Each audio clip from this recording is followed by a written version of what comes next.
Welcome everybody to episode 39 of Two Dudes in a Movie. I'm Luke Parrish. I'm AJ Ferguson. And I'm Paul Tabling. All right, guys, we took a week off. Mm-hmm. We did a nice... Glorious. You know, I just was like, man, I just need a week off.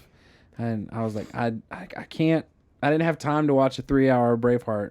So I was like... Didn't like that podcast grind. There was many days that I did not have time to watch a 3-hour Braveheart until last night I was able to watch it. I finally sat down with Cal and was like, we're watching this movie. She's like, really? And I was like, yes. That's why I haven't watched Irishman. I just don't have that much time at Irishman once. makes Braveheart look like a freaking Pixar movie.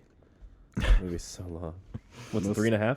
3.5, yeah. Braveheart's like 2:45. What's funny is like we complain about it, but then like so good. Somebody is always like, all right, if you want to watch Lord of the Rings, all right, let's go. I'm in, bro. It's like immediately. I The will watch extended Return of the editions, King any time you yeah, 5-hour version. We're like, yeah, let's go. Well, we obviously have to watch them all at once. So. Well, yeah. 12-hour commitment. Yeah, I'm always in for the 12 hour commitment. In these 2 weeks, what have you guys been watching? I watched John Wick 3, finished off the trilogy, and I'm going to say is my least favorite. Ooh. I don't know if that's like a hot take or not, but I mean, It's your least favorite, But I mean, like, is did it you like- like it or like? yeah, One- I liked it. I would go 1, 2, 3. but is it like 1, 2, 3, or is it like real close? For me personally, yeah. Like I don't dang. know why. Like it was boring in some parts for me personally. Like Okay. I don't know, and they went too far. Like not too far. I mean, like they were just like, let's make a really cool action movie Dude. and have like Some of the action 100% scenes. action Yeah. Where'd and it no go? story whatsoever. Yeah. So a to little me, bit. like the first two, okay, the first one's the best one because of the story Yeah. and the action. Second one's like, let's show off some cool things about these locations that we're at and all this other nonsense. And then the third one's like, oh, forget the story. Just make a Transformers movie and call it John Wick. Like literally, that's what it felt like at times. Like I didn't hate it. Like it was still fun. Like it's a John Wick movie, so it's like it's fun. It's fun. Yeah. but it's not like I don't know. For me, it was. I do think they have room to tell it though. It's like Yeah, 'cause no, the you're right. story in You're right. in the first movie is not a sustainable story by No. like, any means. No doubt. But like I think it's more just about it becomes less about him and more about the world that he lives Yeah, in. and the high table yeah. thing is interesting. They need to play that out more, which I guess they're going to do that in the fourth one. Mm-hmm. I think that was kind of cool. I think Winston betraying him is interesting. You know, if he actually betrayed him or not. Mm-hmm. Whatever. I don't know if he actually did or if he's going to. Whatever. I don't know. But so to me, like some interesting things happened in that movie. Yeah. They were just like chunks of like just shoot people for 20 minutes. And I was like, oh my gosh, I need like Dude. some dialogue or some exposition here, please. Like, but I mean, there was some cool stuff. Don't get me wrong. Yeah. No. You're Some good. really cool stuff. Yeah, but you're the English but- teacher who likes Yeah. the story I stuff. do That's like- fair. I like my movies with some exposition. With That's some fair. story. Okay. I do like the Transformers movies. Don't get me wrong; those are fun movies. 1 through 3, right? Expendable. Yeah, for sure. Whoa, Paul's a Mark Two- Wahlberg two's fan, bad. so- Whoa, 2's bad. No, 2 is not 2's great. pretty rough. I 1 like, and I like 3 are parts of good. 2. 3 is amazing. 3 is The first one amazing. with Wahlberg wasn't bad. The first one of Wahlberg the was dinosaurs. the fifth one was rough. Is it the dinosaurs one? Yeah. Oh Lord. have Until mercy. the When dinosaurs. the dinosaurs came out, I was like, "What are you doing, Michael Bay?" Oh Which my in gosh. theory, you'd be like, robot dinosaurs? Oh, okay. no, They're dude. right. I was Not out. these. I was out so fast. Do you guys see the new Transformers series that's going to be coming out on Netflix? Oh, God. I heard about it. No. It looks terrible. People are pumped. Oh, dude, it looks Really? terrible. Yeah, Dude, people are Sonic the pumped. Hedgehog freaking made like $25 million this Hey, weekend. I saw Sonic the Hedgehog. Oh Dude, gosh. Okay, I'll let you talk about it here in a second. I watched John Wick 3. I watched Outlaw King, which is the sequel On to. What'd you think of that? Sequel. I shouldn't say sequel. The one but with Chris Pine. it's totally disconnected in a sense of like studio and writing and direct. It's not connected at whatsoever. But, But story-wise, historically, it's the events that or come right after. Braveheart. So I watched it for that reason. It was okay. Like, if you're not a Braveheart fan, not a like Scotland person, don't waste your time.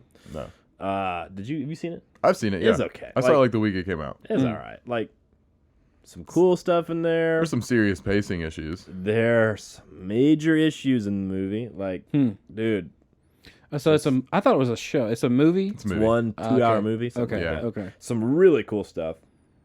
Like Netflix obviously spent a lot of money Yeah. on the movie, but dude, there's some problems, and I don't want to talk about it too much. But if you like that sort of movie, go for it. don't waste your time if you're not not a big. I'd fan. say only if you're like pretty like a big like. Chris like- Pine. I mean, he did a good job. Yeah. Don't get me wrong, but like just the movie itself. I mean, it was. Big Scotland fan. It maybe. felt like it was really rushed, thrown together. A lot of plot problems, pacing problems. Just did not handle several things really well. So Gotcha. Yeah, I agree with all very that. confusing Yeah. at times. Like characters were like, "What? Like who? What? What? Mhm. What?"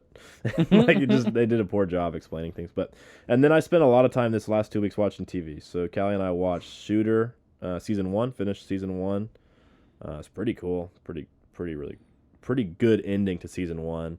They set up season 2, but still tied up everything. So How it was much pretty of interesting. like that can they really tell though? Like how much before it Shooter? becomes like Shooter? Well, like, yeah, so they have to basically what happens is season 1 is all about him like clearing his name. yeah.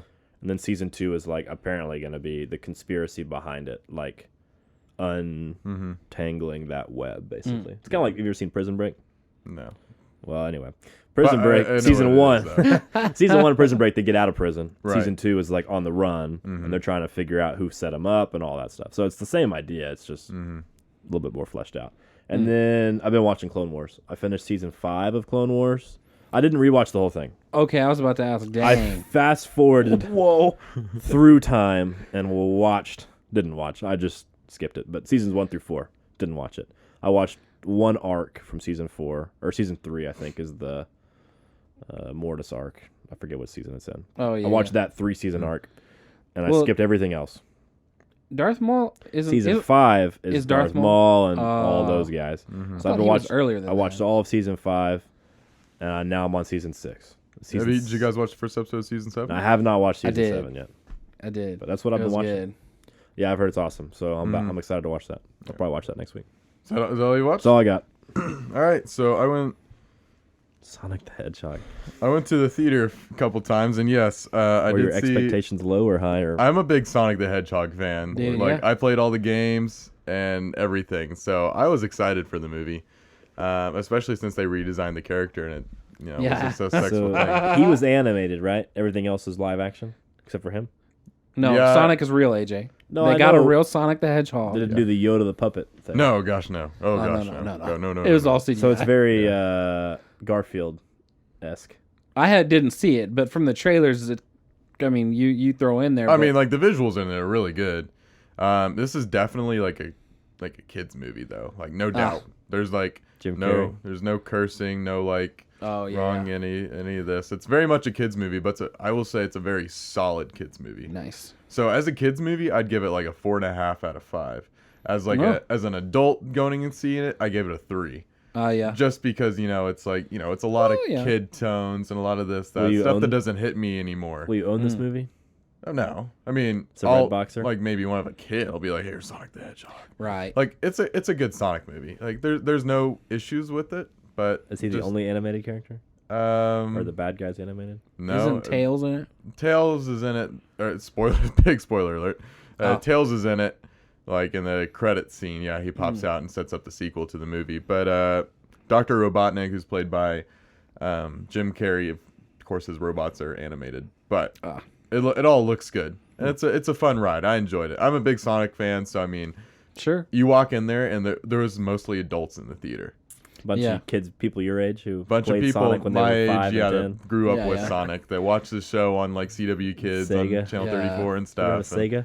I never had a Sega, but I my first Sonic game was Sonic Adventures. I had it on the Game Boy. Game Boy, dude. And then Yep. I got My, Sonic Heroes, Sonic like Riders, and Shadow the Hedgehog on my GameCube. Yeah. And then I had a game for the PlayStation 2 as well. Dang, bro. I only played one And Sonic then game. for my Xbox 360, I had Sonic Generations. And then Yeah. I have the newest Wow. Sonic game for my Switch. Okay, you are legit a Dang. fan. Okay, I didn't yeah. think you Yeah. meant fan whenever you said fan. I thought you meant like a casual fan. Now, I've always liked Sonic. That's cool. But yeah, so I went and saw that. I saw another movie.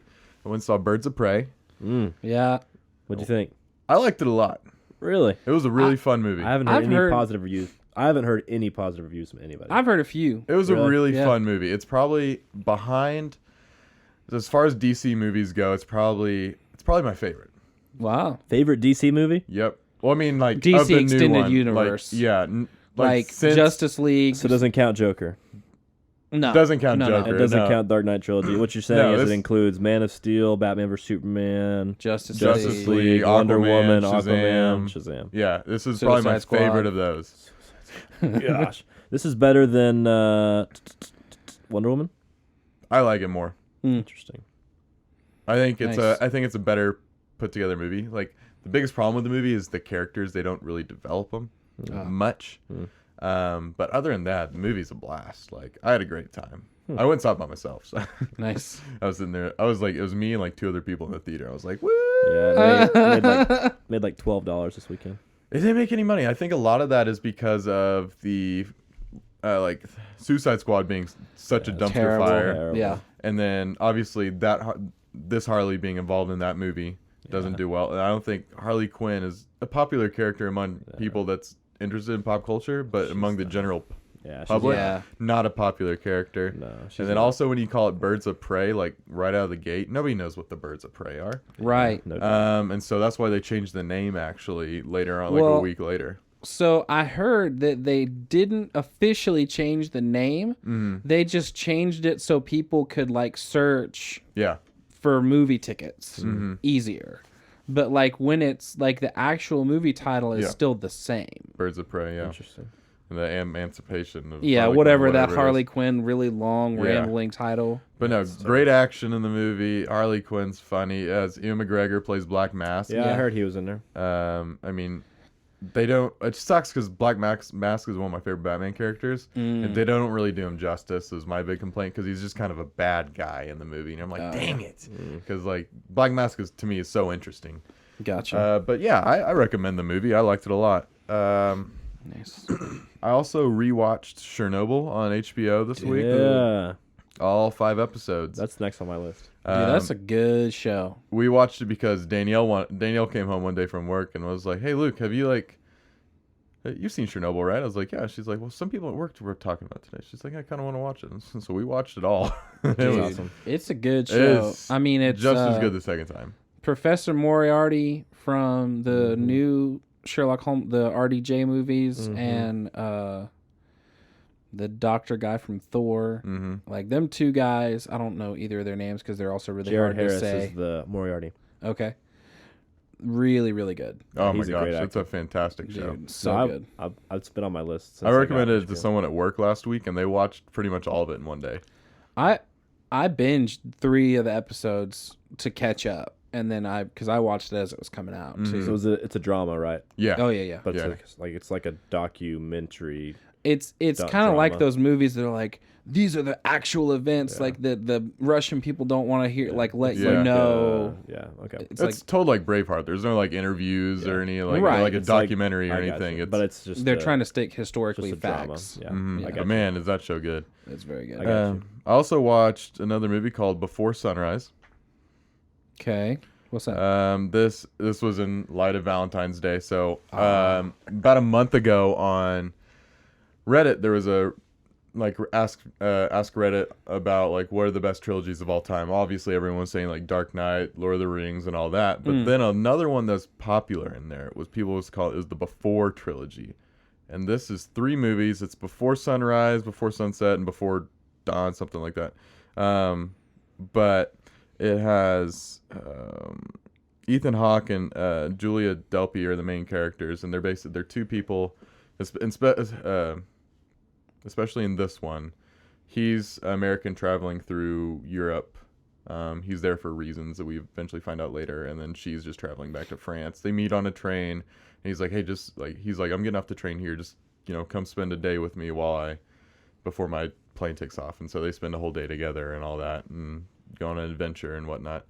And But all whatnot. these movies have 95 or above on Rotten Tomatoes. This one has Dang. 100, I'm pretty sure. Whoa. It's but a romantic. but movie? what's cool about the movies? Okay. Hold on, is like at the end of it, he's like, "We'll meet back here in this location in so much time." Yeah. So the next movie takes place. This was 1995, I believe. This came out. Yeah, 1995, and the next movie came out in 2004, and they use the same actors. So Yeah. it's them almost 10 years later. And then the third one was in 2014, so another 10 same years later. thing. So you're literally following these people as like time passes. That's the cool part about That's it. a very Ethan Hawke thing to do. Yeah, and He so does that a lot. We're definitely gonna watch the other two just because I'm so interested in like 10 years later, like what's Yeah. like I don't know. It's a good like romantic movie, I guess. Like it's Okay. I don't usually watch romantic movies, but I was in for it. Gotcha. I kept it in my back. I didn't tell Danielle for a while I knew about these movies, so I kept it in my back pocket for Valentine's Day. Nice. But yeah, that's what I've watched this week. It was a successful watching for Luke. Nice. Solid. So I started on a theme and I just ran War with movies. it. Dude, it was. I No saw your kidding. letterboxd. Yes. So I've been watching that documentary on Netflix, like I've told you guys, and so it just got me like in the mood. Like, you know, you watch one thing and you're like, all right, like, or you listen to a soundtrack and you're like, all right, I gotta watch the movie now. Yeah. Same kind of thing. Yep. So I watched Saving Private Ryan, Yes, sir. Fury. Ooh, yeah. I watched Dunkirk for the very first time. What'd you think? Yeah, it's kind of a It's yeah. It was a very Chris Nolan movie. It's very different It- from a war movie. It's not a It's not- war movie. yeah. But If you go with that expectation, you're not gonna. Yeah. right. It You also- felt very Chris Nolan. Yeah. You watched the movie. I've been waiting to hear your opinion on. Dude, okay, I know, because it's last. I also watched Midway, which was Yeah. very good. I Yeah. enjoyed it. I told y'all about Midway the about 6 months ago, and y'all were like, "Oh, blah blah blah." dude, it was good. That's good. I told you. I hated the CG. Yeah, it's it bad. looked awful. It looked That's real the bad. only beef I had with the It looked movie. real bad at moments. Some of that nose diving Some stuff of those was were really cool. But yeah, the CG was just like Some of those were cool. Yeah. And then Luke's movie is I watched Jojo Rabbit. yes. What'd you think? Dude, I really liked it a lot. How'd you watch it? I rented it on iTunes. Cool.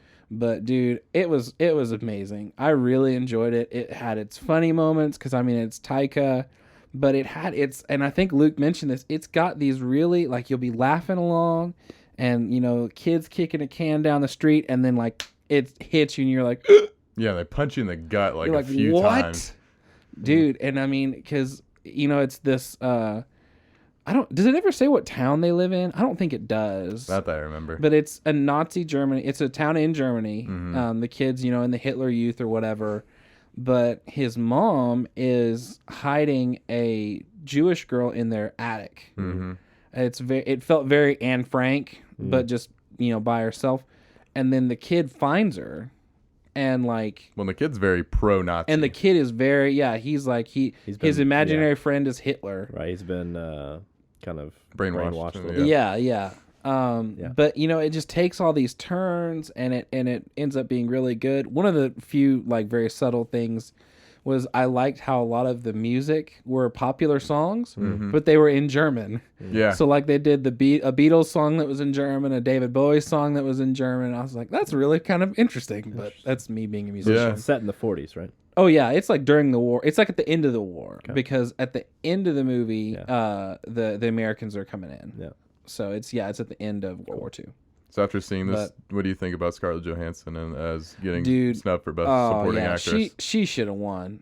I mean, I thought she should have won for Marriage Story, but dude, she was great in this movie. Her accent was a little rough at times, but I mean, so was Taika's because I mean he's New Zealand doing a German accent, so it was making fun of him for sure. But her accent was a little off, but I mean, I enjoyed it. Her acting was very good. How would you rank it compared to the other movies that were nominated for Best Picture? Oh, for Best Picture, So you got gosh. Joker, you got Irishman, you got what else is in there? Marriage Story, Ford vs. Ferrari, Ford vs. Parasite. Ferrari, Parasite, Once Upon a Time in Hollywood. Oh yeah, Once Upon a Time in Hollywood. Dang. Yeah, I mean, it was stacked. I mean, it probably would have been third or fourth. Okay, but it's up there. But it was up there. 1917's up there. Sorry. Forgot Yeah, about that I one. mean, for me, it probably would have been Joker, Once Upon a Time in Hollywood, and then probably this movie. So it's better than in a fan opinion. Okay. I thought it was. I enjoyed it more as a holistic movie than 1917. Interesting. So We think about the blind and one-eyed general guy, he was hilarious. Sam Rockwell. Yes, Dude, some of the Sam other Rockwell's a funny guy. some of the Nazi officers, because one of them was Sam Rockwell, and the scene where after you learn he's lost an eye in battle or whatever, and then he's starting to shoot these targets over these little kids' heads, and he's shooting behind his back and everything, and you're just what is happening? Sounds good. I love that movie so You have it on much. DVD? No, I don't yet. It just came out. it just came out. Bring it sometime. I'll watch it. So I need. I love love that Dunkirk. movie. Too slow for you? Not really. There's too much happening. No, I think it was just because it was so split up. Mm-hmm. I really liked Tom Hardy's pilot. That storyline. That storyline. Yeah. I just did not like the guy on the ground. Yeah. The guys in the boat were cool. The old man's guys in the great character. air were cool, but I was not invested at all in the dudes on the ground, and that seemed to be Yeah, that was the A story. the big. Yeah. And I was just like, Yeah. No, if you don't like that, yeah. I Dunkirk to me is his weakest movie. I agree. It's not bad. It's just his weakest. But I mean, out of movie. the 7 movies he's done or whatever, He's hit home runs on. I mean, all of them except for that one, honestly. Yeah. But yeah, so for me, I agree. I see why people don't like that movie. I like it personally because I think it's a different spin on a war movie. Yeah. But And I mean, it is interesting. But it is also, it's a lot of the shots were cool. some really cool stuff in there. I mean, it looked visually good. It just didn't the part of the story just didn't catch for me. Yeah. No, I gotcha. Sweet. Should we jump in? Top 5? Oh yeah, top 5. Okay. I feel like we haven't done one of these in a while. We haven't. We haven't, We haven't done because one. with the last did one was the top 25. The one before Oscars. that was the Oscars. It's been a while. Yeah. So our top 25. Our top 5 this week is Gross. Top 25. Gosh, yeah. Every movie ever. Our top 5 this week is the best openings to a movie. Yeah. As in, I'm assuming the opening scene specifically, as in the first 5 minutes. That's what I kind of interpreted it as, I guess. Yeah, so kind of the way I and this may be a bad on me, but just kind of even the opening sequence. Yeah. Some of them might be longer than 5 minutes. But that first, the camera opens, we're rolling until that scene is over. That's the opening scene. Yeah. Yes. Okay, for me, I had 3 honorable mentions. One of them is Up. Dude. Have you guys seen Up? Yeah. Dude, That's that a opening good- scene is dagger. gut-wrenching. Do you want to cry in the Oh my first 10 gosh. minutes of a movie? Have you ever seen the meme that says there's more romance in the first 5 minutes of Up than there is in the whole Twilight trilogy? Absolutely. Have you ever seen that meme? Yes. So good. So But yeah, literally true. dagger to the soul, okay? Oof. That's a good one. Patton. Have y'all ever seen Patton? Yes. The- That's a good I haven't, but it's the speech at the beginning, Dude, right? yes. That That's a speech good- is so good. I love the such a great opening soundtrack, line. that song at the beginning of that movie such too. a great opening. Great opening. That's an honorable mention for me. And then I just wrote down Star Wars. I didn't really know. To me, the third Episode one 3. is the specific one that comes to mind as the best opening. But the opening scene for that movie is 45 minutes long. I feel like. I mean, yeah, and see, some of mine are that way. But, So yeah, but to me, I just wrote down Star Wars because it's just such a cool idea to pan down in your outer space. Every single movie opens that way. Yeah. I think that's a really cool idea. And then obviously, like I said, I think the third one opening into a legit space battle over Coruscant, really cool. Episode 4 is good too. Yeah, 4 is pretty 4 cool is with the good. chase. But yeah, I think for me, Star Wars in general, I just didn't really. I mean, Episode 3 specifically, but those 3 for me I are gotcha. honorable gotcha. mentions. I have one as Jaws. Dude, There's Yeah. something in the water. Yeah. Oh, Yeah, man, that's creepy. creepy stuff. Yeah, for sure. creepy music. 10-year-old man, you're like, Yeah. And that actress that plays the girl that gets gat, man, where's her Oscar at? She balled out in that scene. I'll tell you what. one scene. Star was born. Star is Born. That movie is terrible. Yeah, Paul? it's not, Whoa, it's not terrible. whoa, back off, buddy. It's not terrible. All right, my honorable mentions before I fight Luke on how good Jaws is it's not great. It's not is terrible. No. A Star is Born's terrible. I thought you were saying Jaws was terrible. No, Jaws is awesome. Okay. Yeah. I said A Star Is Born, meaning that the actress who played that character. Well, yeah, I knew what you meant, and then my mind went to A Star Is Born. And I was no. like, We're both like, movie whoa, sucked. whoa, whoa. Yeah. No, Like, Jaws is good. Jaws is good. Jaws. Okay, yeah. Okay, there we go. Jaws is a classic. We have now Yeah, we're brought good. it back. Luke is not fired Peace yet. has been established in the Republic. Those are fighting words. My honorable mentions are Flight. Oh, The yeah. beginning of that, Denzel. like the Yeah. whole plane sequence. So I mean, Yeah. that's like 30 minutes of the movie. Yep. But like, dude, Hey, that's the most like, and we're doing an episode on that later in the year, so I won't go into it too much.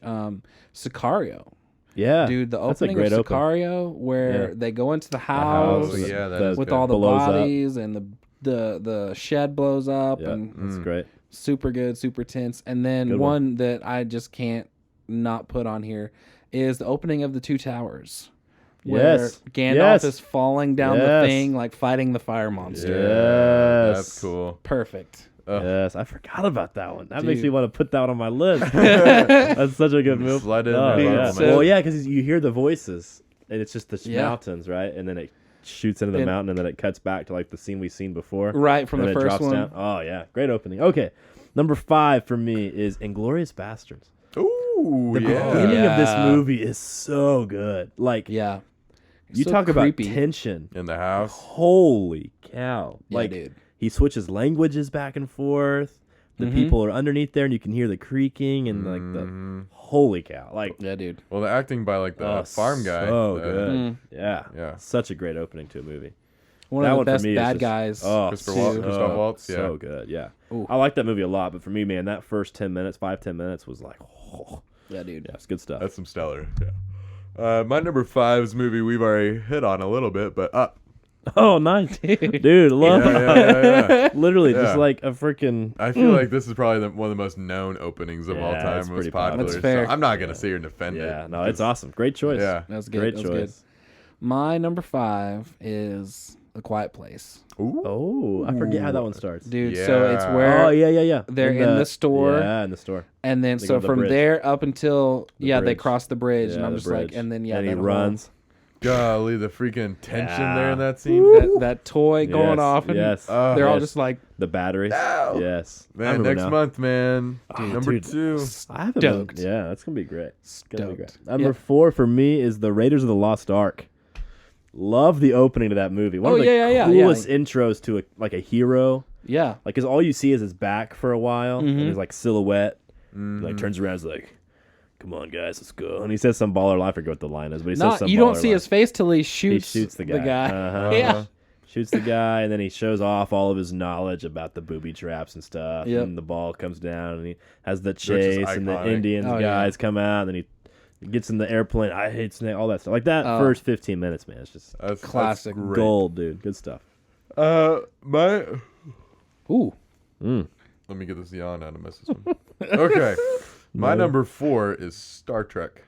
The OG The Star Trek. J.J. Abrams, the Okay. first one. I was like, which one? Oh, with Thor. Thor. Thor's in the driver's seat. In Yes. the first 10 minutes of the Yes. movie, Yes. Dude. Yeah, the Good stuff. bad guys show up and Yes. they're about all attacking him. The only way he can like defend him is to crash the ship into Yeah. theirs. Pull a Hondo His maneuver. wife's pregnant. She's getting on the escape pod. He's talking her through it. He's like, "I love you" and all that, and crashes right into it. Dude, you And- know where J.J. Abrams got the Hondo maneuver from?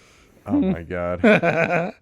This was a better Holdo or whatever. Holdo. not Holdo Hondo. maneuver Yeah. than that Hondo one. was the Hondo's the pirate, pirate. in Clone Wars. This one actually made me feel stuff. No doubt. The no one in 8 doubt. made me want to leave No, the hey, theater. well, Thor's a better actor than the chick Oh, who played. 100%. Chris Hemsworth. So yeah, That's true. She just earned like a stinking Oscar though for supporting actress. Anyway, Marriage. let's not go into that. That's a great opening to a movie. I like that one. That's good stuff. Number Uh, 4.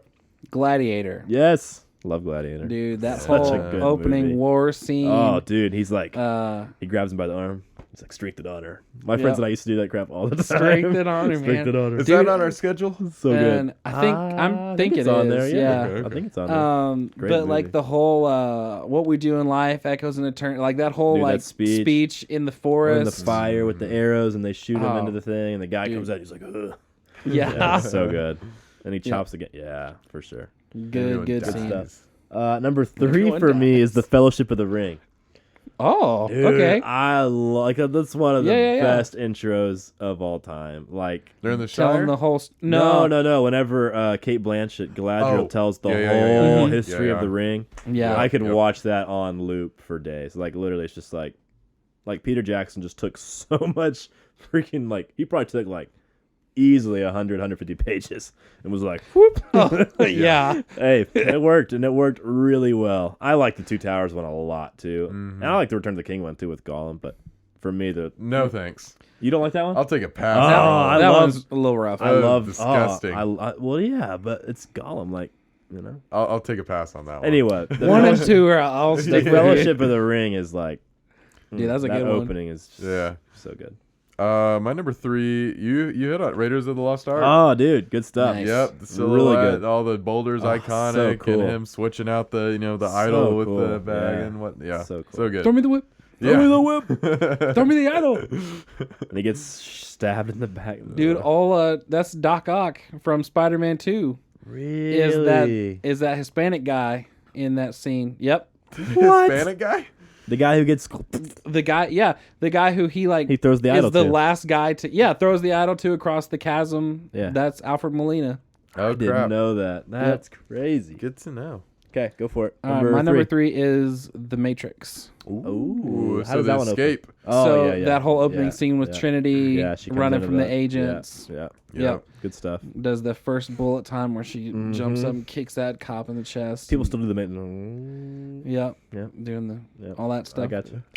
Number 2, Chris Nolan movie. The Dark Knight. That's my number 2. Dude, that's I think That's all my I think number we 2. all have the same number 2 and number 1. I'll bet you money. Oh, I really? doubt it. Oh. Really? Yep. Interesting. Okay. That's my number 2. Real Dark Knight? Yeah. Dark Knight? Dark Knight. Dude, okay. The Dark Knight The bank scene. is so freaking cool.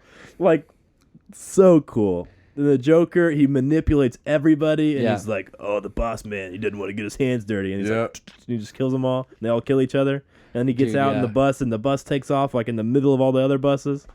Yes. So freaking cool. And he puts the grenade in that guy's mouth, the smoke grenade. Yep. Ties it to the... Oh, so good. Classic. I got Such a nothing great- to add to that. Dude. No, that was perfect. Well, and the music is Yeah. and it's the perfect intro to that Oh, yeah. character. Oh, it's so good. Because he's creepy, he's smart, he's manipulative, he thinks ahead. He's very Jack Sparrow-esque in the sense of is he planning ahead or is he just winging it? It's yeah, which yeah. one is it? And you want to think it's sometimes either one. You don't really know, Yeah. Yeah. but it's so All right. good. So meta question on the top 5. Am I the only one who when it first opens and it's zooming in on the window, you try to guess which window is going to explode? Oh, yeah. Yeah. You're Yeah. all right, it's going to be For that sure. one. Dude, well, and then the shot of him, as it zooms in on his back, Oh, the yeah. mask in his hand. Yes. That's just That's iconic. so subtle, so simple, Oh, dude. beautiful shot. Yeah. Just, Well, and the crazy thing Amazing. to me, I thought about this later. I was like, yeah, because he's standing there with the mask off, but he still has the paint on his face, Yeah. and I was like, He's double how do dipping. people just not walk by and go, dude, oh, so good. Okay, well that's New everybody's York, number 2. basically. So. yes, Number true, 1? New York. Are we gonna go with my number 1? Number one. I think we might be the Mine's same. different. You go ahead. Saving Private Ryan. Yeah. Saving Private Ryan. Oh, okay. Saving Private Dude, Ryan is, yes. dude. For me, it's number 1. And Oh yeah. Dark That is Knight good. was I went back and forth a little bit, but then Yeah. I was like, I'm gonna go YouTube this real quick, and I went and watched it again. And I was like, nah, is this one? Yeah. That's so good. Dude, It's just from in your face. the whole just D-Day oh, scene. Just from so good. on the little boats to the I just can't imagine being in that moment. As a man in that situation, literally, you're just like, You're pretty much going towards this is your it. death. I mean, this Oh. is literally it. I don't know what to do other than Yep. to crawl and just kind of go for it. and you know? all the people just dying oh, around you, and dude, you're just literally. So was that And they a did good such a idea to good do back job in of- the day? Just try and overwhelm them and just Well, that was the largest invasion yeah. in And it was a human surprise. history, and it was a surprise attack. because they were right across from the city of Calais, Yeah. and I mean the Germans are gonna see, and they're like, all right, this is where we've planned to have all of our dudes here, Yeah. and during the June 6th, and even the people on the troops on the U.S. boats and British boats didn't know, and the boats turned, and that's when they went to Normandy. And so there was a lot less resistance of Germans than there would have been if they would have. Still felt like a lot. Well, Omaha, no doubt. some beaches were not. Yeah. Well, and they had the resistant paratroopers at all. behind them, and But dude, Omaha was the worst, which is what crazy. Saving Private Ryan's opening scene it's is. just crazy. And all the video games. And they did such a are great Omaha job Beach. of opening, like, and making you feel that. Yeah. Like, that's the best scene I've seen in a war movie, possibly ever, probably ever. But Probably ever. Hacksaw Ridge is the only other one that comes to mind of Him dragging making people you off. just. There's scenes in that movie where he's just running around, and you literally can hear it and feel just the bullets and the carnage. I mean, you can just see it and feel it. Yeah. Mel Gibson movie. But dude, like literally, yeah, it is Mel Gibson. But yeah, so I for get me, that a Saving- little with Flags of or Iwo yeah, Jima movie. yeah, the Iwo Jima ones.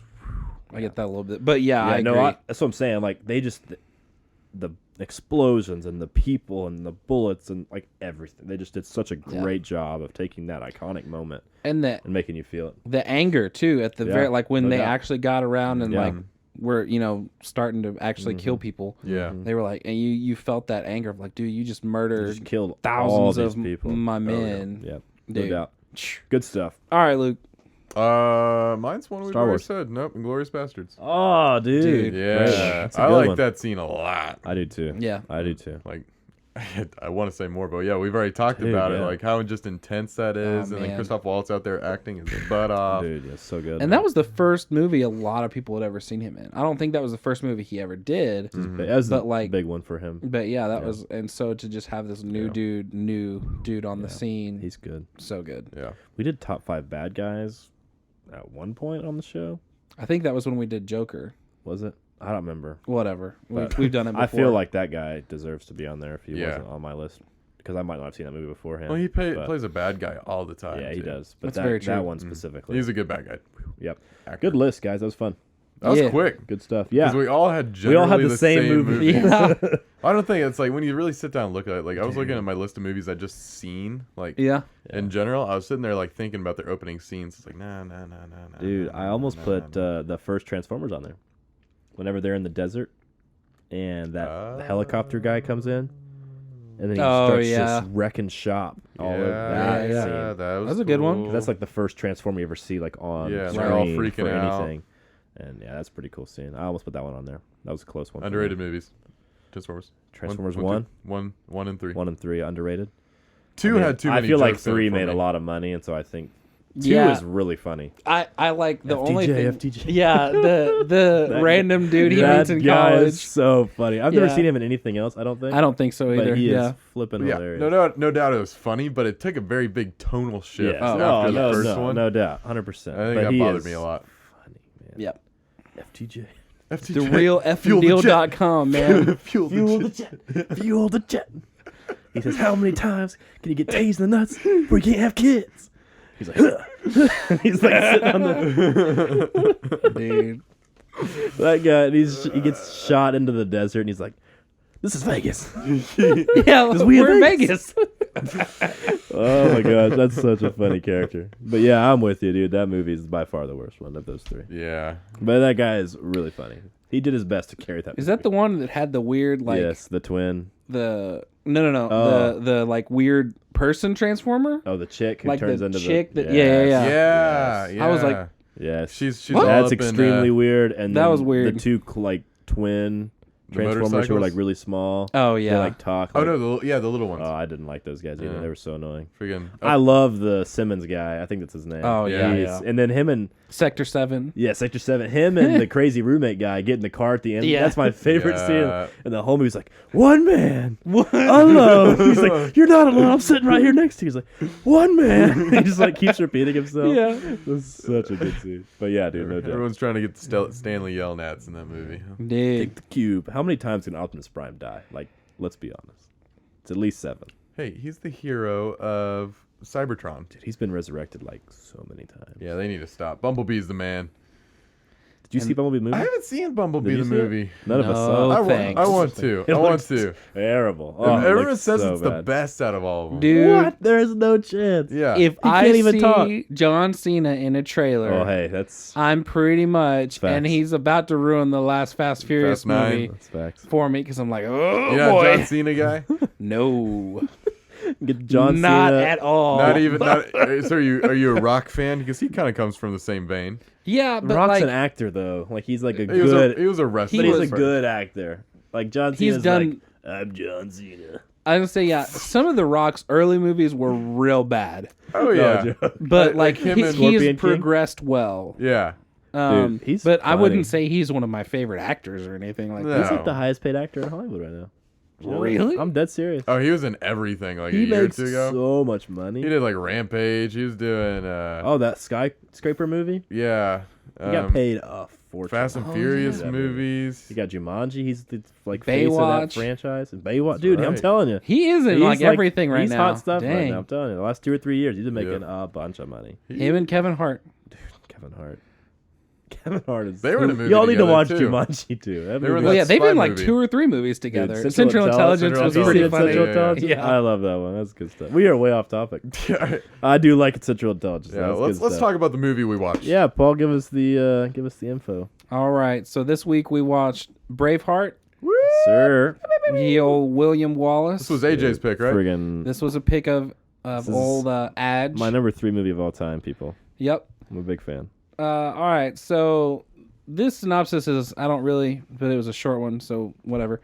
When his secret bride is executed for assaulting an English soldier who tried to rape her, William Wallace begins a revolt against King Edward I of England, Yep. Get him. which is, yeah. This one, Best Picture, 1996. think I it won- actually did not look up any of the It awards. won Best it won, Picture. it won 4 or 5 Oscars. It won 5, I think. Okay. Yeah, So, it won a bunch. I went and looked at the nominees because Apollo- I Apollo- didn't think this movie would deserve Best Picture. Apollo 13. But I went back and I looked at the nominees Mm-hmm. and like Apollo 13, Babe was up for Best Picture.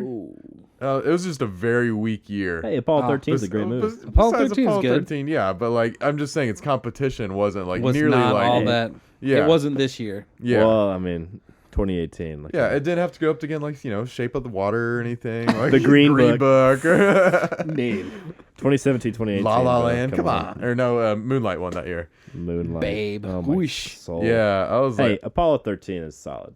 yeah, it is. But I'm just saying, like, But No, this I'm with- movie I'm- is better. No, I'm with you 100%. Yeah. I'm not. I'm just saying. Like, I'm just saying it was a weak year. Yeah. I got so you. Ron Howard directed Apollo 13, and Mel Gibson directed this movie. Yeah. And so he took a picture after they won the Oscars of like whenever they moon the other army.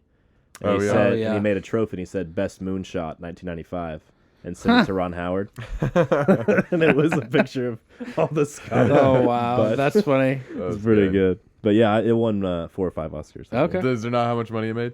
Yeah, so budget was $53 million, which for 1995, I'm like, that's a lot. But for how long this movie? Probably for the was. 10 million that's- extras they had. Yeah. All the helicopter shots. Yeah. Earned in theaters $210 million. So Dang. made a fairly good amount of money For 1995. for 1995. Yeah, Yeah. yeah. Joke. Not bad. Ratings. So IMDb gave it an 8.3. Solid. Rotten Tomatoes a 77. And Metacritic a 68. Man. Metacritic's brutal, man. So, I mean, kind of a good all wide spectrum. Yeah. Yeah. So, yeah, that's it. That's all I got. Oh, Sweet. 1995, acted by Mel Gibson, directed by Mel Gibson. No really other big name actors. He's basically it. Yeah. no doubt. I mean, the side characters were good, and I mean, you were like, oh yeah, that dude's in something. Oh yeah, that dude's in something. That dude. But you're like, the bad what's guy that dude's from, name? Jason Bourne. Yeah. Yeah. Was his uncle who's in it for like 2 seconds Argyle. with one weird eye. Yeah. Yeah. Hey, he's a patriot. Come on. Anyway. He's a patriot. Okay. We score movies based on 5 sections. The first section we score movies based on is called the idea/premise. For me, I said that I love these types of movies with the epic storyline that kind of takes place over a long period of time.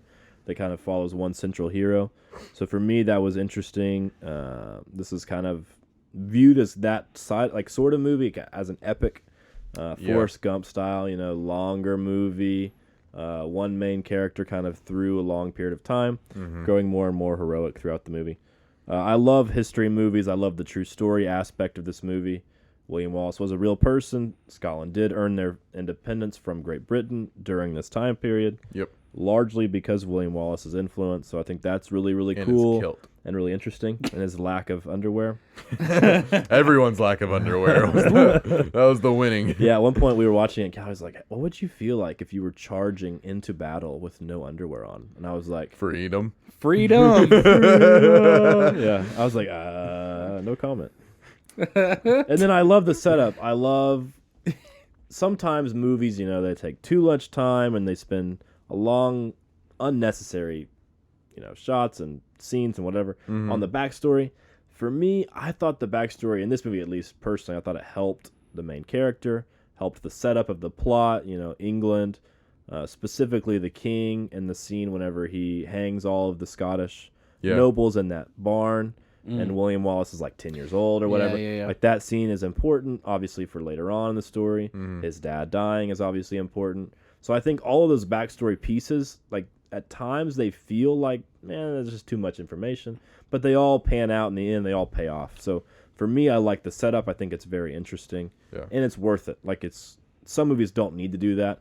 For me, this movie's so long and so epic and so many different things happen that they needed that at the beginning. Well, no, they did a really good job of they show a lot of it's very just important. Like nothing doesn't feel unimportant to me. Yeah. So a lot of it influences motives, the motives of other people. Like there's nothing in there that's like that meant nothing to me. I mean, especially like we have up on the screen right now, like whenever he's a kid.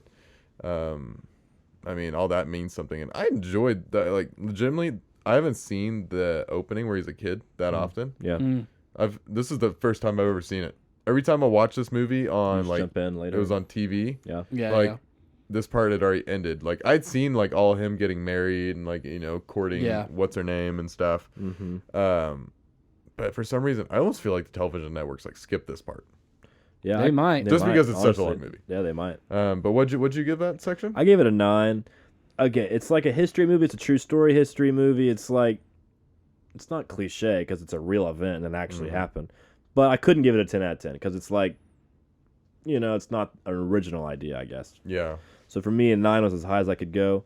I thought it was stellar setup, really cool, that somebody went and found all this history and all this stuff and made it work into a movie. But for me, I couldn't give it a 10 just because it's a true story. Okay. I don't know. That for me felt wrong, I guess. Okay. Well, don't be offended by my score then. I'll give it a 6. Mostly because I have it written down here. I said basically, guy on revenge tour for woman. We've seen it. I've seen it before, at least. At the beginning of the movie, he says he wants to live in peace, be a farmer, raise crops, do all this. Right. Falls in love with a woman, she gets killed, revenge tour, this kind of thing. It becomes more than a revenge tour. He's more fighting for the Scottish people. Well, and stuff. That's how it starts, and it turns into a freedom. That's how they get thing. to him. Yeah, for sure. And he says that as well. Right. But to me, like the whole lead up to it, I guess, felt very familiar. Other than that, it was not a standard war movie. I'm not bashing this movie because I really like this movie a lot. Yeah. But no, to me, it didn't do it for me in that aspect. And like I said, everything, when I was thinking about it, scoring it, I kept coming back to like I've seen this before. Like guy's wife or whatever, something happens to her, and then he has to, that is what pushes him. It kind of, we can say John Wick in the way, like in that kind of way. A little bit. It kind of happens like that as well. Like he was retired, and all of a sudden they come in, kill his dog, take his low stuff his wife left him with after she died, and that's what brings him back. Yeah. But yeah, so I gave this a 6 out of 10. Yeah, it just I don't know, felt right to me. Yeah. Paul? I agree with a lot of points on both sides. I actually did also give this section a 6 because of the not a whole lot of stuff that's new feeling. I do like. I probably could bump it up a bit more of a point for the exposition, a little bit more. Yep. I did like that. How it was, the whole scene, like you mentioned, where hung all the Scottish nobles and things like that. And intense. his whole father's and brother's like funeral scene and stuff like that. But also, it felt like it took too long, and then and then it also jumped too quickly. Like, I feel like if there would have been a time from when he was a child to when he's an adult, like if you'd have given me like maybe a 4-minute montage of like him like learning and like being, maybe going to other countries like he talks about, but granted this movie's already 3 hours long. I don't know. It just felt like it was missing something. Yeah. No, I think there's a really big jump from age, 10 to age, 30, 35, whatever time. I don't know how old he's supposed to be. Right. Mel Gibson looks old for, I think, whatever he's supposed to be. And that was a problem for this movie for me, too. And I'll kind of get later more into, like, some timing issues where, for me, but that was a big one for me on this. He's like, I think he's like 37 or 38 whenever he did this, but he didn't want to do it. He wanted to just direct it. And the studio wouldn't sign the contract unless he agreed to portray the main character. So he didn't actually want to. He wanted to get a younger actor to do it. Gotcha. And they made him do it because he's Mel Gibson and they knew he would make more money. But yeah. No, I agree. I think he's supposed to be 25, 30. He looks, 35, 40 because he is 35 or 40. Right. But yeah, no, I agree with that. And I think there's a really big jump between age 10 and age whatever he actually is. Yeah. And, the girl's the same way. She goes from being however old she is, 6 or 8 or however old she is in the beginning to, 30 or 25, however old she is. Yeah, so I agree with you on that side of things. For me, like, it is familiar and it is a little bit, stereotypical storyline, at least introduction. But for me, it is powerful enough and interesting and compelling enough to where it's like, yes, it is John Wick-like. I mean, obviously this movie came out first, but anyway. Oh, yeah. But to me, it's more powerful than that because of the double aspect of the personal side of things, but also the, like, patriot side of things, like the independence, freedom side of things. Yeah. So, like, it's his wife, yes, but who took his wife away? Well, it's these people who are invading their country and abusing their power over these people. So it's both of those things. So to me, that was at least interesting enough, even though, yeah, I agree with you guys. It is a little bit, overdone. Obviously, we've seen a lot of movies that fit that kind of mold a little bit. But, yeah. Something I do like, this was during when he was his younger years. His uncle, or his dad and his uncle both said this. So, like, you don't fight with, whatever your it's your wits. It's your wits, and Right. that's the basis, I think, of all what William Wallace is, because that's how he defeats the English those couple times or whatever. That's how he, that's basically how he fights, is with his wits, just doing different stuff and outsmarting them in ways. Like they say that too. Like he's known for being able to sniff out ambushes. So just like like I think that was something I really enjoyed about I think the movie, and that rang true the whole and time. everything that he learned in those years comes back, right? The languages, you see that play out. The military strategy, you see that play out. Him learning how to fight, learning how to be a warrior, also learning military tactics and things like that. So I think all of those things coming full circle makes that early part worth it. It is a little long. I agree. It does take a little bit too long. But I think for you, at least the point I agree with you most on is the jump. Like, if they would have made like a little bit of like, and dude, one of my biggest things with this movie is the whole like staring into other person's eyes for 20 minutes.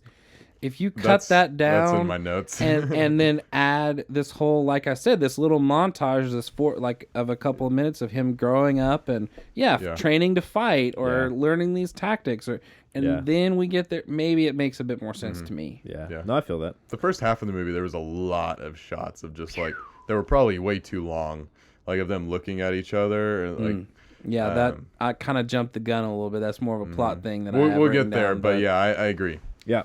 Okay, so character. I love William Wallace. He's one of my favorite characters of all time. He's such an interesting hero for so many reasons. But he's one of my favorite characters in film history. The sidekick characters are a lot of fun. I love the Steven character, the Irish guy. He's funny. I love Who talks to God. Yeah, I love his character. I love Hamish. He's really funny. Yeah. His dad. His dad is a great character.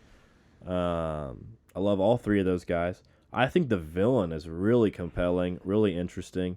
He's smart, he's manipulative, he's powerful, but he kind of doesn't care at the beginning because it's like, it's just, you can take care of this. I'll go fight the real people in France. Right, yeah. And then he comes back at the end. He's like, I'll actually do this myself, right? Yeah. So he's kind of a good bad guy. I think he's not a great bad guy, but he's a solid bad guy.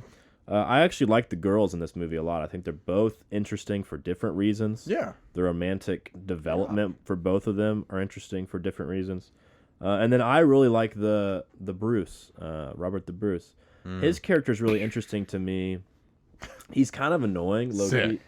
He's low-key annoying at times because his father's like manipulating him. Yeah.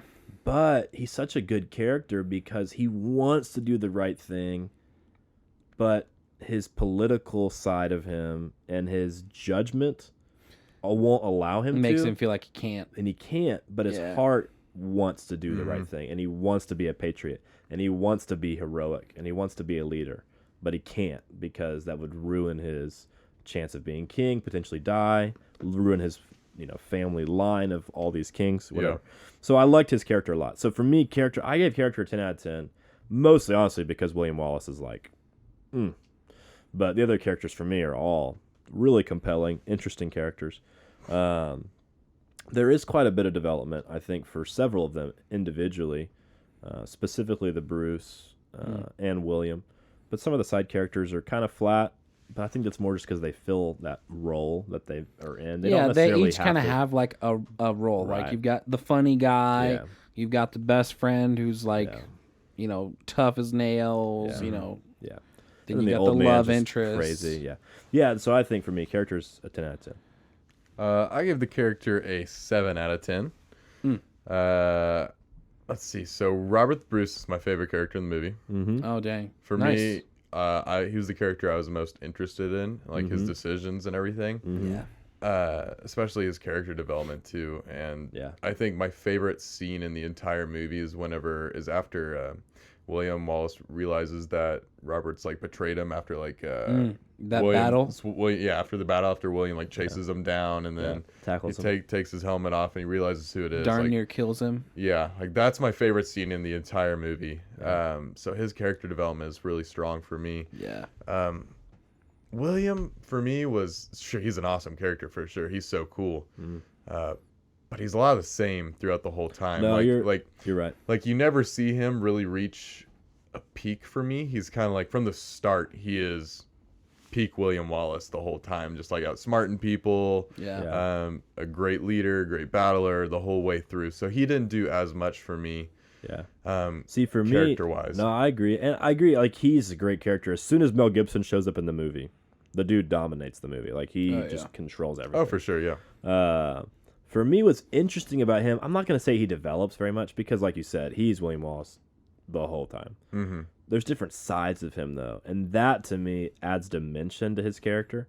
Not that he develops necessarily, but turning him around and looking at him from different angles is what's interesting.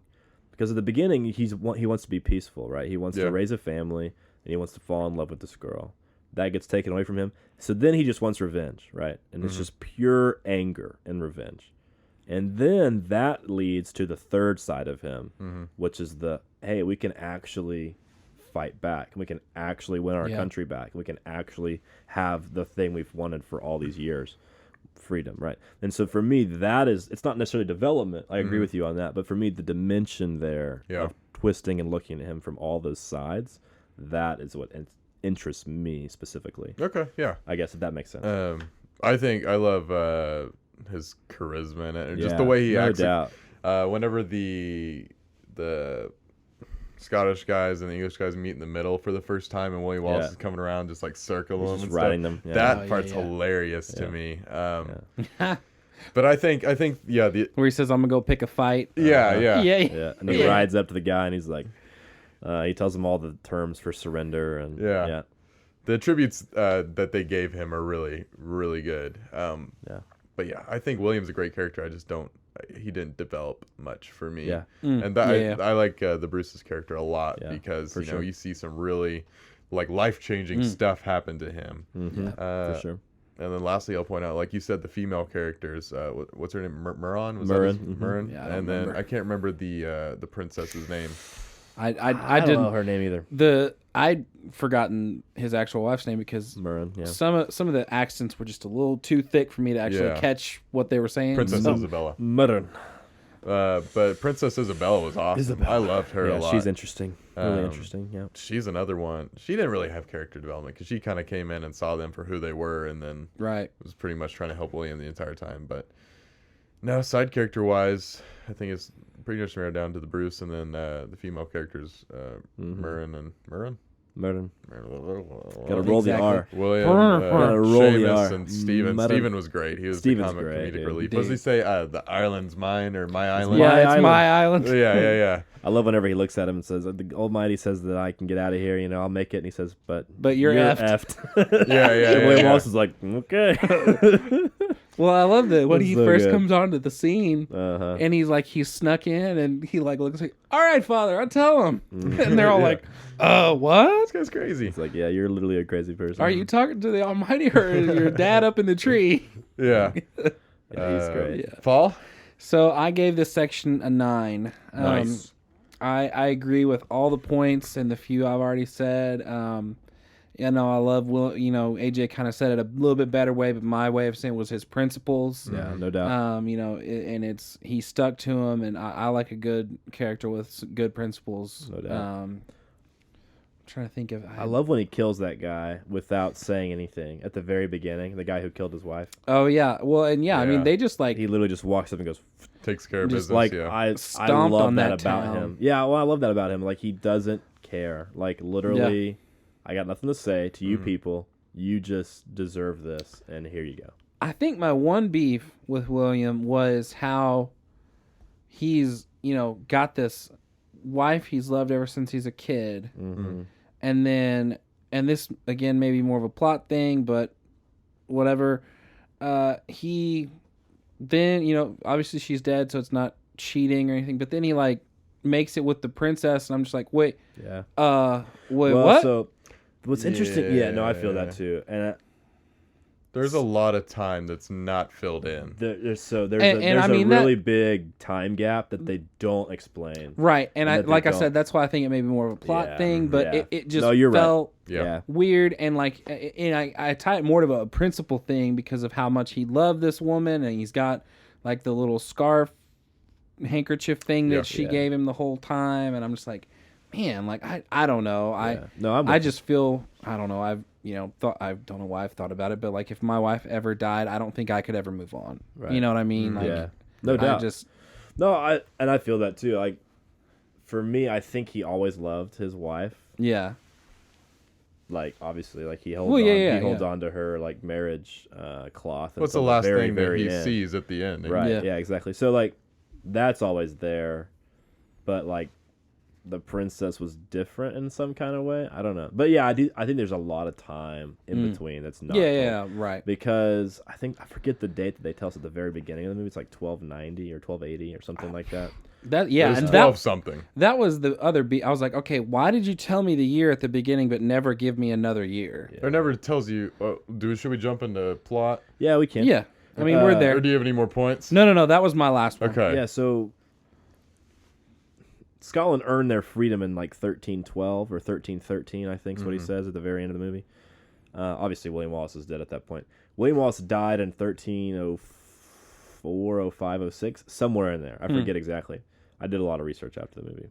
And then I watched Outlaw King, so I learned a little bit more from that too. But, so anyway, so the battle at the very, very end of the movie is whenever they actually win.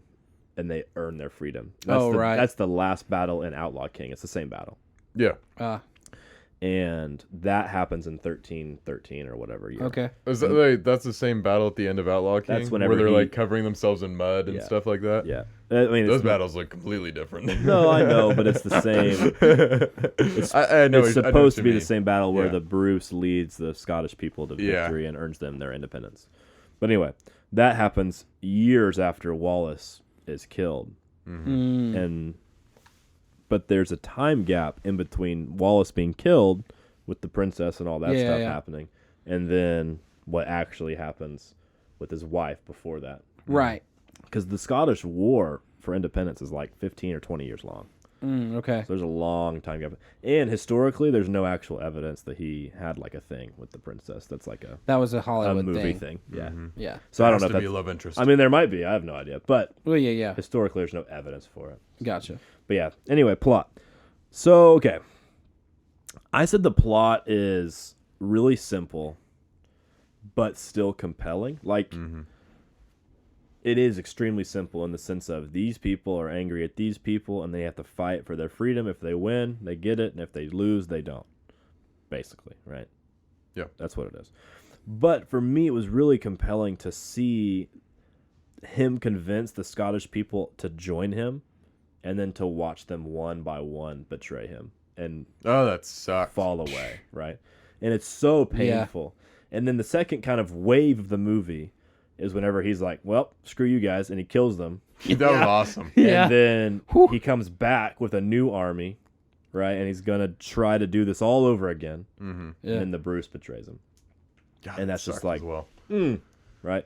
So the same idea, right? It's the same thing that happens to him over and over and over. And he just cannot convince... He can convince a lot of people, but he can't get them all. So that to me is really simple, but it's really compelling. I love... One of my favorite things about this movie are the ups and downs emotionally. Like, there are some really high highs and some really low lows. Like, him falling in love with Marin is a great, high moment. It's beautifully done. It's very, I don't know, exciting emotionally or whatever. The battle scenes that they win, big time The emotional one. high. Yeah, the I one. think it's only one that they win. The one major one, and then the little ones here and there. But then he loses. His wife dies. He's betrayed. So there's just so many different emotional ups and downs throughout the movie. That to me is one of the biggest and best things about plot. And then for me, I love the climax and the resolution. The last 20 or 30 minutes of this movie are really strong and compelling and interesting and exciting, and they wrap up the movie in a really, really solid way. So for me, I gave plot a 10 out of 10. I honestly... Does it deserve a 10 out of 10? In my opinion, yeah. I could totally see why people don't necessarily think that. But I know that it is really simple, and it is a little bit long and dragged out, but I gave it 10 out of 10. Okay. I gave this section a 7 out of 10.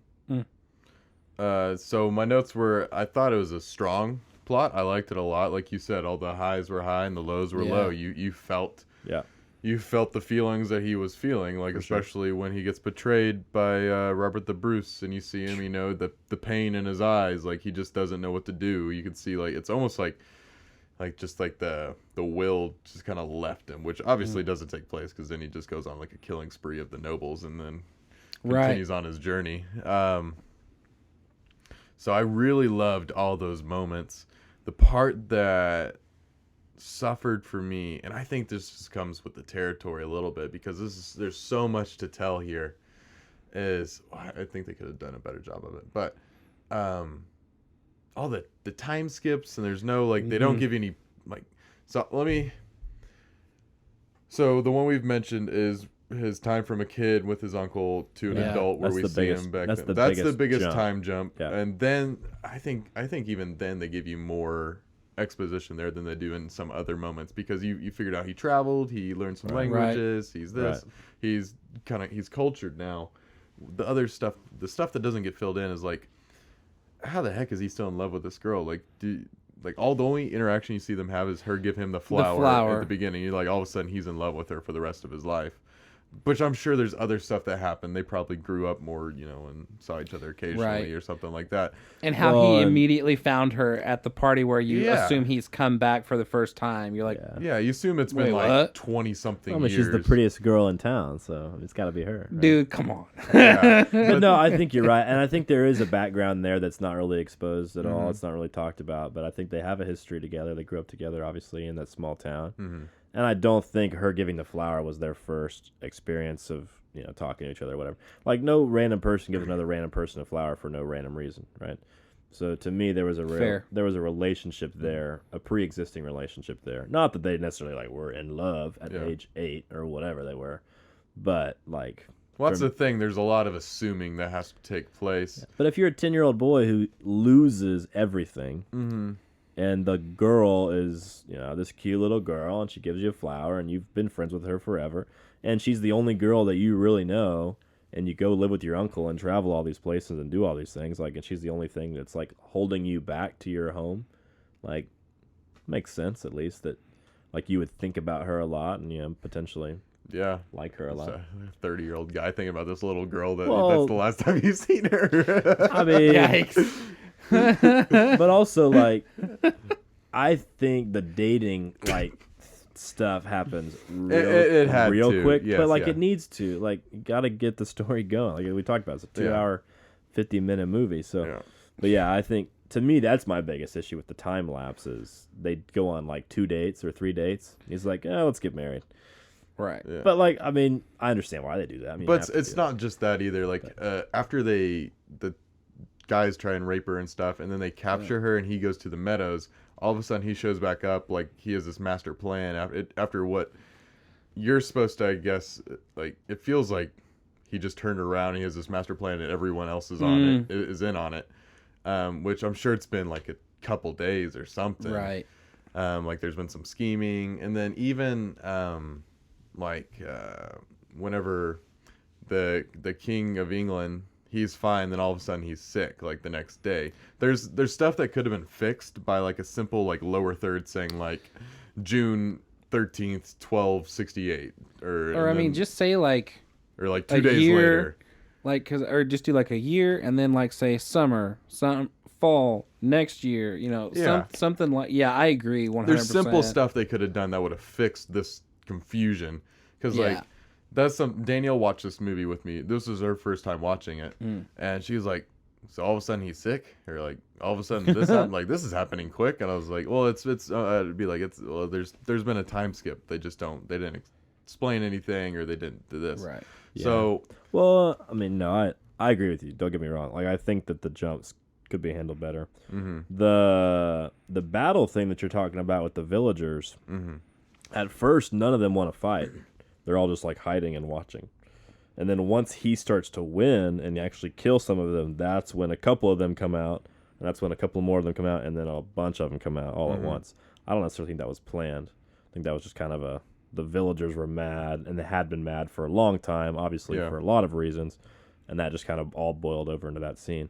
And then the sick thing, I agree, that kind of comes out of nowhere. But he coughs. Yeah, I mean, you see him cough a couple times. Quite a bit at the beginning of the movie. But man, does he have tuberculosis? Hey, it's also quick. It's also the medieval. That's true. He probably had a sniffle. It's come on, and his terminal. Literally, they have zero medicine back then whatsoever. So you get a cough, and you're like, oh, watch out. All right, so where dysentery killed people. Yeah, exactly. Literally, that didn't bother me at all. But I see why it bothers you, I guess. There's just stuff that could have been explained or handled better. Like I said, it comes with the territory. Obviously, this is a huge story to tell. Yeah. And you almost have to do it this way. Yeah. But I just think it could have been handled better. So I think a 7 out of 10 is pretty decent. I thought I liked the plot a lot, but I do think there was issues. Yeah. I gave this section an 8, and where I think you gave it a couple extra points that I didn't in idea premise, where you were talking about it's the whole epic of the whole telling of his life. Yeah. I gave it points for plot because I love that how it really does show you from kid to death, and it's it's his whole life story. Yeah. So I really like that was my only new idea of the plot. Because, I mean, my big thing was, that's why I docked it a couple of points was because of the timing issues, and then the whole, fleeing with the princess and a few other things like that.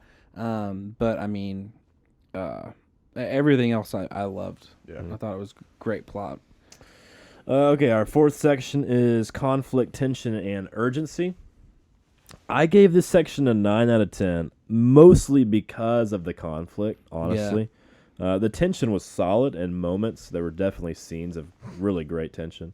The urgency is there in moments also. It's not really, it's the weakest of the three. Yeah. Just because it's such a long period of time. Yeah. And everything takes a really long time to happen back then. Like, literally they'd spend like weeks of this movie like walking from place to place, Right? and they don't show you that, so there's really very little urgency in that sense. But for me, the conflict earns this a pretty high score, and then the tension, there's really great tension in several key moments, and for me that's why I gave it a 9. But yeah, that's basically all I have to say on that section. Yeah. Yeah, that's like, it's basically what you said. It's very strong in the moments that it is there. Yeah. But then the movie's so long that urgency, you can't sustain build it. up any urgency whatsoever. Yeah. This section is so funny to me because like there are certain movies where we can talk about this section like all day long. Yeah. But then like in this movie we're like, oh yeah, the conflict, yeah, duh, it's there all the time, and then But I mean, it's just funny to me. The moments of tension in this movie are strong. Oh yeah, dude! Like the scene with the Bruce when he takes off, like we talked about the lingering stares earlier, and I agree with like some of those are awkward and too long. That one is powerful, and it lasts. That's a good one. It lasts. That's when it fits. Yeah. Like it. Well, the reason it lasts so long makes it as powerful as it is, and that's just like he literally. Like I was thinking about it, like as a writer, how do you write dialogue for that scene? Yeah. And my answer was you don't, and literally they don't. He just looks at him like, and he can't even talk. Like he has nothing to say. Right, It's and like, that He was does that. He does that multiple times in the movie where he literally just sits back and doesn't say anything.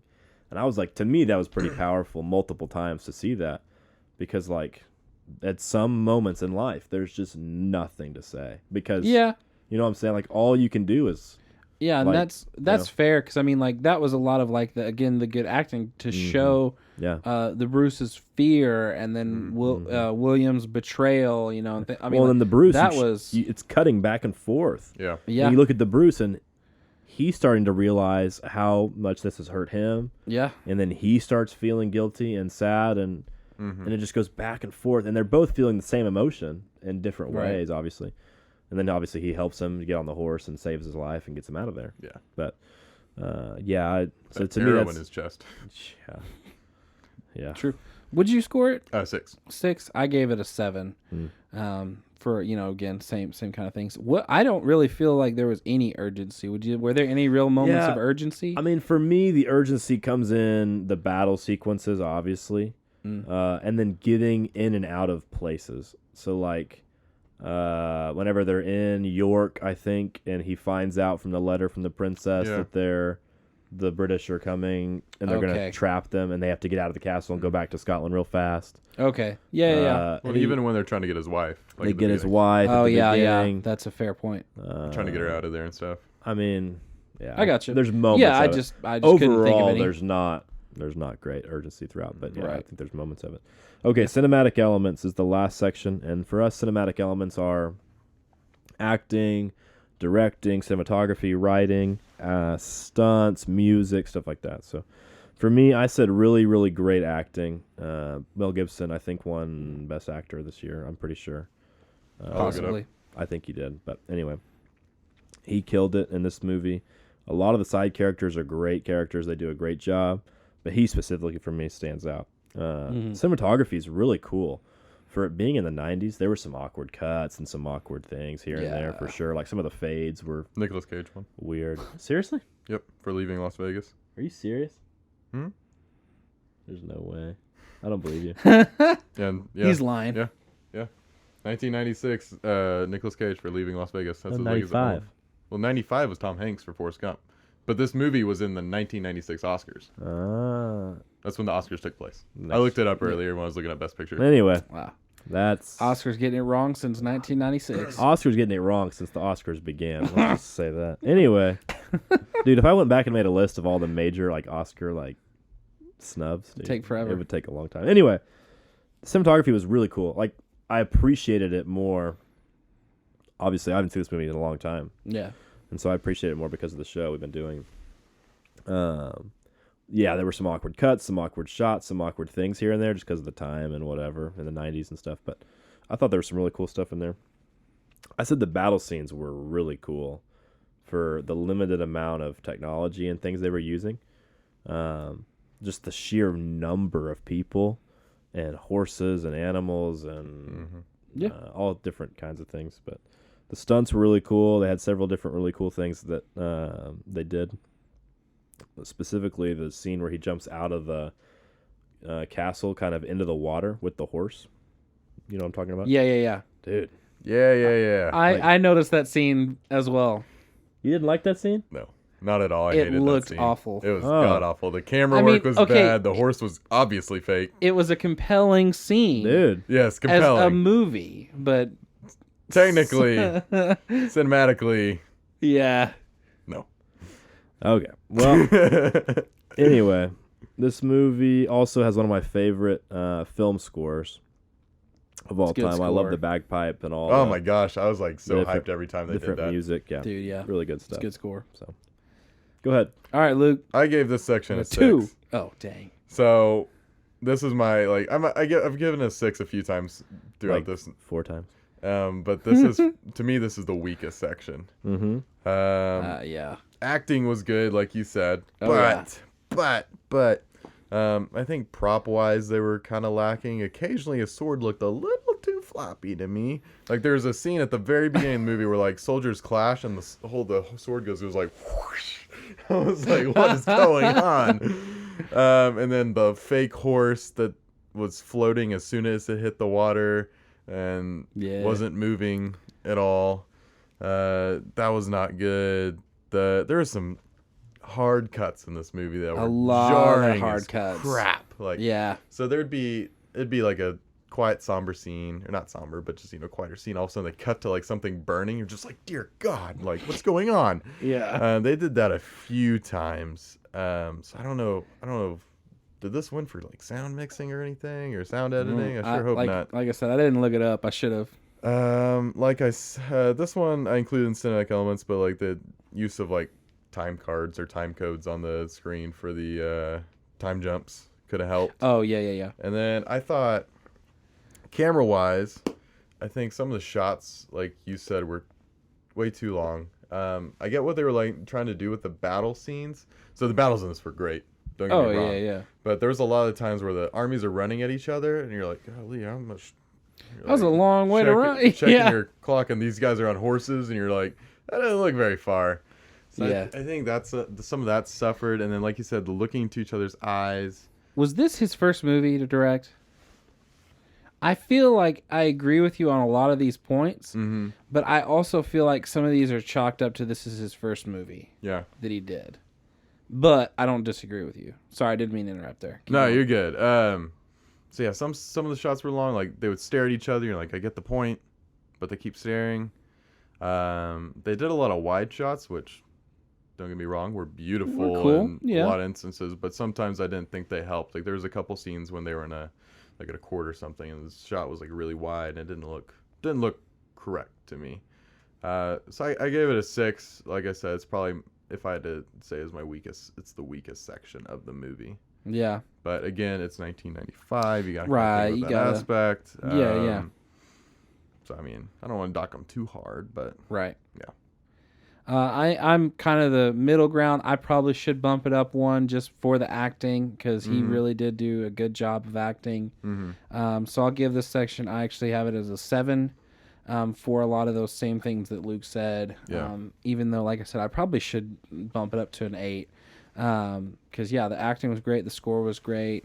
I think one of the things that I noticed a lot was continuity. Like I don't think that's the right word. Minor. But like when the like you said, they're running at each other, and like the one with the horses where they have the spears. Like there were a couple of scenes that would cut back to the Scottish, and they already had the spears up before he told them to bring the spears up, and I was like, wait. And I think this is just me being too technical at this point, because I'm like, man, just because I catch myself doing that a lot. I'm just like, dude, shut up and just enjoy the movie, you know. But again, great battle scenes, great score, great acting. I feel like this was well written. I don't know who wrote the screenplay for this, but I feel like it was well written. So yeah, I agree with that. Total scores. Mine is a 48 out of 50. 32 out of 50. 37 out of 50. Which sucks because I really like this movie a lot. See, I do too. I enjoy this movie quite a bit, but I don't know, man. Some of the things just, again, it's like, like you enjoy this movie for a lot of certain reasons, and maybe not as much in certain other ones that we score on. So which I hate watching. Sometimes I hate watching movies and like sitting here thinking like now I have to like review all this. I know, because this is definitely one of the. This is a classic movie. Like this is one everyone's seen, everyone likes, everyone knows, and it's like I've always watched it and just enjoyed it. I've never had to sit down and actually just like think about it. Right. Which I hate because it doesn't ruin the movie, but then I notice that stuff the rest of the way. Yeah. Yeah. Any meta questions or anything? I've got a couple meta questions. Okay. I really only got one, but go ahead, AJ. We may have the same one. Top 25 question mark. Obviously, it was in mine. Okay, so I probably would say it could, because this is really only the second time I've ever watched this movie. Mm-hmm. First time was a long time ago when I was younger and I really didn't care. I didn't really understand what was going on in the movie. But I probably could sneak this in the low 20s for me, maybe high 20s. I don't know. I'd really have to look. But I was thinking about that after the movie. I was like, man, this probably could get into my top 25. I could see that. Let's see. I'd say top 45 probably. I know it's up there. Just like I moved Gladiator. Gladiator and Braveheart are like the same level for me. Yeah. Both just great movies, and it's those movies that like when you ask someone like, hey, what's a great movie, and you're like Braveheart, or you're like Gladiator. It's like one of those. Gladiator's same area too, top 45 probably. I wouldn't say 50 because that seems distant, but right, 45 for sure. Yeah. Best Mel Gibson movie as an actor. This was my question too. So you got Patriot, you got We Were Soldiers, Get the Gringo, Daddy's Home 2. Get the Gringo, Daddy's Home 2. Oh my gosh. My favorite Mel Gibson is Patriot. This is probably a good second favorite for sure. Yeah. But dude, I love Patriot. Because I do like him in the Patriot a lot. I'm trying to think of another really, really good one that comes to mind. Those are kind of his three big ones. Yeah. I'm gonna say yes. I think this is my favorite Mel Gibson like acting movie, just because he portrays the character that I always like, the charismatic bad A that's just doesn't care what other people think and is doing the right thing. Edge of Darkness is another really good movie of his that's kind of underrated, where he's a cop and his daughter gets killed. That's a good one. But yeah, I would say this is his second favorite of mine. Yeah. Your favorite moment or the best moment in the movie? I said mine earlier. It's him and whenever he figures out the Bruce that betrayed him, and they're on the battlefield and staring at each other. Dude, my favorite scene is the whole first real battle, where he rides in and he gives the great speech, even though that's not my favorite part, but that battle, because he's got the brains of having those spears. Yeah. You've got the good dialogue between him and the Steven guy. Yeah, the father told me I'm gonna make it and you're not. Yeah. Kind of, you got that, and then he goes in and just cleans clock on this dude. The leader of the British troops is so arrogant and everything, and it just floors him. That's that whole battle scene is my favorite part of the whole movie. Good stuff. I don't know what my favorite scene is actually. My favorite scene, it might be the end. I guess I like the end a lot. Freedom. Yeah, not necessarily him yelling, but I think just that scene of him. Dude, that was a rough scene. See, and that was, again, for me watching it as a kid, I didn't really understand that he was being tortured at the same time. Because, again, I probably was 13, 14 when I first watched this movie, and I was like, man, they're stringing him up on some rope. Okay, well, whatever. Crazy looking swing. Yeah, yeah. And then, but now I'm like, and to see his friends out there and like just the heart, like, dude, that scene was much more powerful now. Yeah, I like that scene a lot. I think him actually, like, most people talk a big game, but then him actually like falling through that at the end is it's really cool. Yep, that's all I got. My only other one was, is this his best directing? What are the Probably, movies? I'd say Hacksaw Ridge is best So directing. yeah, like you got Hacksaw Hacksaw Ridge Ridge, is really We good. Were Soldiers, Passion. Soldiers is really good. But I mean, but I would say this one's up there for me. Yeah. For sure. I would, Especially being one of his like first ones, or I maybe think his first one. I think it was his first one, and I need to watch Hacksaw again because I've only seen it one time, but I think this one might edge it out just a little bit Hacksaw for was me. really good. Yeah, I would say it's the best one. Yeah, but yeah, that's well, and then because I mean the other question I wrote, we've kind of talked on a lot. It was too long. Yeah.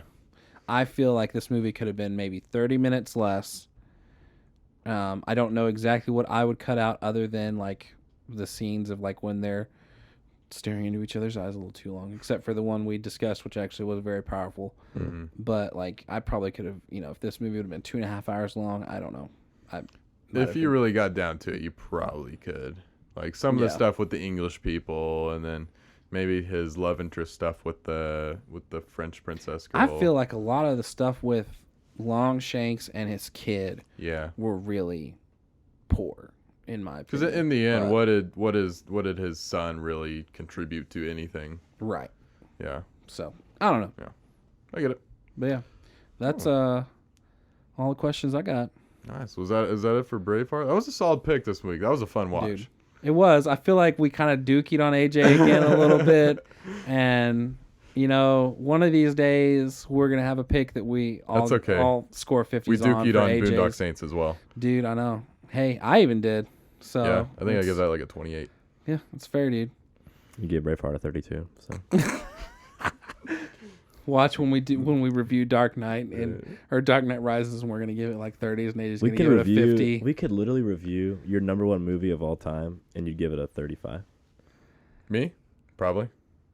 What is my number one movie of all time? I don't know. I forgot. Oh, mine's Avengers, so I don't know if I'd give it a 30. Let me look at mine. Just saying. My number one of all time is Blade Runner 2049. What'd you score that movie? We did that one. We already did that movie. I give it like a... Uh-oh. Moment of truth coming. Hold on. At least a 47. Did I give it a 47? At least. Hold on. 46. Oh. Yeah, you're one off. But after that, all my movies, I could dig into them pretty well. I think. But except for Jojo Rabbit, because that movie's fantastic. It's a good movie. Yeah. All right. Next week, we are reviewing The Departed. Heck yeah. I don't remember whose pick that was. I don't remember if it was mine or whatever. But it's on. I think it's on all of our lists. Or maybe not yours. It was on mine. Top 25. But yeah, dude. Love this movie. It's a great one. Leo, Damon, Jack Nicholson. original Joker. Well, not original, but original movie Joker. Yeah. Here's Johnny. Mark Wahlberg. Duh. You ever dance with the Mark devil in the Wahlberg, pale Martin moonlight? Sheen, Alec Martin Baldwin. Sheen. Oh, yeah. Alec Baldwin. Stacked cast. It is a But loaded cast. so then good. again, it is a Scorsese movie, and it's 8 hours long. Yeah, and the budget's like $700 million. It's probably. There's about 400 F words. Yes. Yeah, Yep. kids beware. Boston movie. We'll mark the next episode as explicit. No, We won't be explicit, but the movie will be. Yeah. Was that all we got? that's all I got. That's all I All got. right, that was episode 39. We'll be 40 years old next time, so Oh, make boy. sure you turn in for that party. Catch you then.